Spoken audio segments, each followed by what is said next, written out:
Hello বন্ধুরা, আমি শুভ্রনীল চলে এলাম একটা আপডেট নিয়ে। ভীষণ বড় একটা আপডেট। যারা একটা টাইম মিঠাই ধারাবাহিকের ফ্যান থেকেছো, মিঠাইয়ের স্টুডিওতে গিয়ে পড়ে থাকতে, মিঠাইয়ের তারকাদের সঙ্গে দেখা করার জন্য মুখিয়ে থাকতে, তাদের জন্য এই আপডেটটা ভীষণ বড় একটা আপডেট।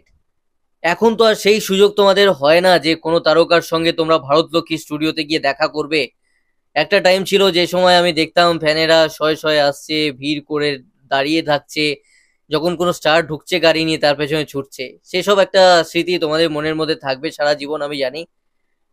25 তারিখ আদ্রিদার জন্মদিন, 25শে মে, অর্থাৎ পরশু দিনকে শনিবার দিন আদ্রিদার বার্থডে। এবং আমরা দেখেছি আদ্রিদা কিভাবে বড় করে সেলিব্রেট করেন ভারতলক্ষ্মী স্টুডিওতে। যবে থেকে মিঠাই ধারাবাহিকটা শুরু হয়েছে তার পরের কয়েকটা বছর উনি কিভাবে ফ্যানদের মাঝে কেক কেটেছেন, ফ্যানদের নিয়ে সেলিব্রেট করেছেন, দেখা করেছেন, একটা বড় ফ্যান মিটেই পরিণত করেছেন আর কি ওই দিনটাকে।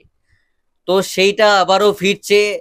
বিশেষ করে আগের বছর অবধি তোমাদের কাছে প্রত্যেক সপ্তাহে বা যখন ইচ্ছে যাওয়ার ওই ব্যারিকেড পর্যন্ত পৌঁছানোর স্কোপ তো ছিলই মিঠাই স্টুডিওতে, ভারতলক্ষ্মী স্টুডিওতে। বাট এখন তো আর সেই স্কোপটা নেই, এখন আর সেই সুযোগটা নেই। তাই তোমাদের জন্য বিরাট বড় এটা একটা সুযোগ। অনেকদিন পর এইভাবে আদ্রিদা নিজে অ্যানাউন্স করে জানিয়েছেন যে জন্মদিনে উনি তোমাদের সঙ্গে জন্মদিনটা পালন করবেন এবং প্রত্যেক বছরের মতন দেখা করবেন ভারতলক্ষ্মী স্টুডিওতে। উনি 1:30 থেকে 2:30 পর্যন্ত থাকবেন জন্মদিনের দিনটা, পরশু দিনকে 25শে মে শনিবার 1:30 থেকে 2:30 পর্যন্ত ভারতলক্ষ্মী স্টুডিওতে আদ্রিতা থাকছেন।